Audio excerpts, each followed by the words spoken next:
আসসালামু আলাইকুম। ছানা কাটার বাড়তি ঝামেলা ছাড়াই খুবই সহজভাবে এই লোভনীয় স্বাদের মিষ্টি বানিয়ে দেখাবো।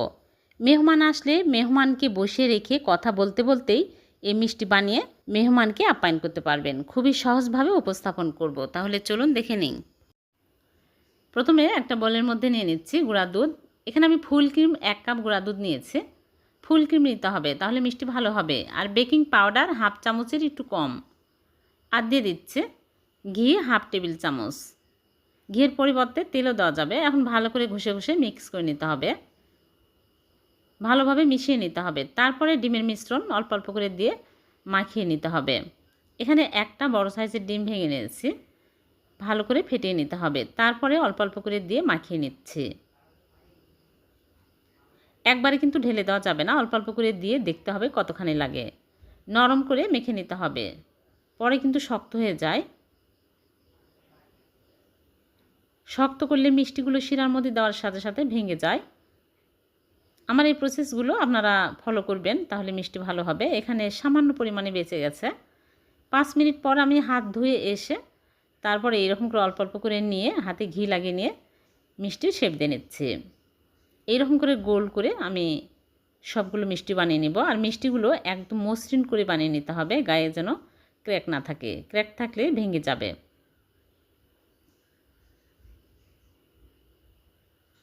আর মিষ্টিগুলো সব সময় ছোট ছোট করে বানাবেন। শিরার মধ্যে দেওয়ার সাথে সাথে ফুলে একদম ডবল হয়ে যায়, তখন মিষ্টিগুলো ভালো হয় না। সবগুলো বানানো হয়ে গেছে। এখন আমি চিনি শিরা তৈরি করব। চুলায় প্যান বসিয়ে চিনি দিয়ে দিচ্ছি 1.5 কাপ, পানি দিয়ে দিচ্ছি 4 কাপ। এলাচ দিয়ে আমি ভালো করে বলক তুলে নিব। এলাচে গুঁড়া দিলেও হবে। ভালোভাবে বলক চলে আসার সাথে সাথে মিষ্টিগুলো দিতে হবে। চিনি শিরা যেন কখনোই ঘন না হয়। একটা বলক আসার সাথে সাথে মিষ্টিগুলো দিতে হবে। মিষ্টিগুলো দিয়ে আমি হাই হিটে জাল করব 5 মিনিট। চুলার আঁচ কিন্তু কখনোই কমানো বাড়ানো যাবে না, একই আঁচে জাল করতে হবে। আর মাঝে মাঝে বাতাস বের করে আবারও ঢেকে দিতে হবে, ঢেকেই জাল করতে হবে। তাহলে মিষ্টিগুলো ভিতর পর্যন্ত ভালোভাবে কুক হবে। ঢাকনা খুলে মিষ্টিগুলো আমি নেড়েচেড়ে চুলা থেকে নামিয়ে নিচ্ছি। নিয়ে আমি রেখে দেব 5 ঘন্টা। 5 ঘন্টা পর আমি মিষ্টিগুলো আপনাদেরকে দেখাচ্ছি কতটা রস ঢুকে একদম ফুলে বড় বড় হয়ে গেছে আর নরম তুলতুলে হয়েছে। এই মিষ্টিগুলো মেহমান আসলে মেহমানকে বসিয়ে রেখেই মিষ্টি বানিয়ে মেহমানকে আপ্যায়ন করা যাবে। খুবই তাড়াতাড়ি হয়ে যায়। একবার যদি এই গুঁড়া দুধের মিষ্টি বানানো শিখে যান, তাহলে প্রত্যেকটা মিষ্টি ঝটপট বানিয়ে নিতে পারবেন। একই প্রসেসে সবগুলো মিষ্টি বানাতে হয় আর খুবই তাড়াতাড়ি হয়ে যায়। গরম গরম অবস্থায় খাওয়া যাবে, আবার চাইলে ঠান্ডা করেও খেতে পারবেন। কিন্তু ঠান্ডা মিষ্টি খেতেই বেশি ভালো লাগে। আর এই মিষ্টিগুলো অনেক সময় ধরে রসের মধ্যে রেখে দিলে একদম রস ঢুকে নরম তুলতুলে হয়ে যায় আর খেতেও অনেক টেস্টি হয়। আপনারা একবার যদি এই মিষ্টি বানানো শিখে যান, তাহলে প্রত্যেক দিন এই মিষ্টি বানিয়ে খেতে চাইবেন, এতটাই মজার হবে। আর সব মিষ্টি বানানোর প্রসেস একই রকম। আমার এই ভিডিও প্রথম থেকে শেষ পর্যন্ত দেখলে যে কেউ এই মিষ্টি বানিয়ে খেতে পারবেন। ভিডিওটি ভালো লাগলে লাইক কমেন্ট শেয়ার করে দেবেন। আল্লাহ হাফেজ। আসসালামু আলাইকুম। গুঁড়া দুধের মিষ্টি বানাতে গেলে অনেকের মিষ্টি ভেঙে যায়, চুপসে যায়, ফেটে যায়। আজকে আমি খুবই সহজভাবে মিষ্টি বানিয়ে দেখাবো। নো ফেল রেসিপি, যে কেউ খুব সহজে এই মিষ্টি বানিয়ে নিতে পারবেন। লাল রসগোল্লা বানিয়ে দেখাবো। তাহলে চলুন রেসিপি শুরু করি। প্রথমে একটা বোলের মধ্যে নিয়ে নিচ্ছি গুঁড়া দুধ হাফ কাপ। এখানে আমি ফুল ক্রিম গুঁড়া দুধ নিয়েছি উঁচু করে হাফ কাপ। আর বেকিং পাউডার নিয়ে নিচ্ছি 1/4 টিস্পুনের 3 ভাগের 1 ভাগ। আর ঘি 1 টেবিল চামচ দিয়ে দিচ্ছি। দিয়ে ভালো করে ঘষে ঘষে মিক্স করে নেব। ঘিয়ের পরিবর্তে আপনারা চাইলে এখানে তেলও দিতে পারবেন। ভালো করে মিশিয়ে নিতে হবে, তাহলে বেকিং পাউডার ভালোভাবে মিশে যাবে, তাহলে মিষ্টি ভালো হবে। তাছাড়া এক জায়গায় জমা হয়ে থাকবে আর মিষ্টিগুলো তখন ভালো হবে না। একটা ডিম ভেঙে ভালো করে ফেটে নিয়েছি। নর্মাল তাপমাত্রা থাকা ডিম, ছোট সাইজের। এখন আমি অল্প অল্প করে দিয়ে ভালো করে মাখিয়ে নেব। নরম করে মেখে নিতে হবে। একটা ডিম লাগবে না, সামান্য বেঁচে গেছে, এরকম নরম করে মেখে নিতে হবে। আর আমি 5 মিনিট রেস্টে রেখে দেব। ডিম বেঁচে গেছে সামান্য পরিমাণে। 5 মিনিট পর আমি মিষ্টিগুলো বানিয়ে নিব।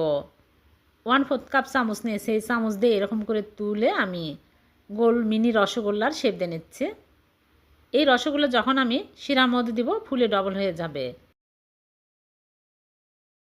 এরকম করে সবগুলো মিষ্টি বানিয়ে নিব, তাহলে প্রত্যেকটা মিষ্টি সমান হবে। মিষ্টিগুলো একদম মসৃণ করে বানিয়ে নিতে হবে, ক্র্যাক থাকা যাবে না, তাহলে মিষ্টিগুলো ফেটে ফেটে যায়। সবগুলো মিষ্টি আমার বানানো হয়ে গেছে। হাফ কাপ গুঁড়া দুধ দিয়ে অনেকগুলো মিষ্টি হয়েছে। এখন আমি চুলায় প্যান বসিয়ে চিনি দিয়ে দিচ্ছি 1 কাপ। এখন আমি নেড়ে চেড়ে একটু চিনি গলিয়ে নেব কালার করার জন্য, বেশি গলাবো না। চিনি গলে যখন এইরকম একটু কালার আসবে তখন আমি সাথে সাথে পানি দিয়ে দিচ্ছি। এখানে আমি 4 কাপ পানি দিয়ে দিচ্ছি। 1 কাপ চিনির সাথে 4 কাপ পানি দিতে হবে। দিয়ে ক্যারামেলের সাথে ভালোভাবে মিশিয়ে নেব, মানে বলক তুলে নেব। ভালোভাবে বলক উঠলেই মিষ্টিগুলো দিতে হবে। 3টে এলাচ দিয়ে দিচ্ছি। ভালোভাবে বলক চলে আসছে। এখন আমি মিষ্টিগুলো একটা একটা করে দিয়ে দিচ্ছি। দিয়ে আমি হাই হিটে ঢেকে জাল করব 5 মিনিট। বেশি জাল করা যাবে না, যেহেতু ছোটো ছোটো মিষ্টি গলে যাবে। আর মাঝে মাঝে বাতাস বের করে দিতে হবে এরকম করে। 2 মিনিট পর আমি মিষ্টিগুলো আলতো করে নেড়ে চেড়ে দিব, দিয়ে আবারও ঢেকে দিচ্ছি। এভাবে করে আমি 5 মিনিট মিষ্টিগুলো জাল করে নিয়েছি। মিষ্টিগুলো হয়ে গেছে। এখন আমি নেড়ে চেড়ে চুলা থেকে নামিয়ে নিব। চিনি শিরা ঘন হয়ে আসছে।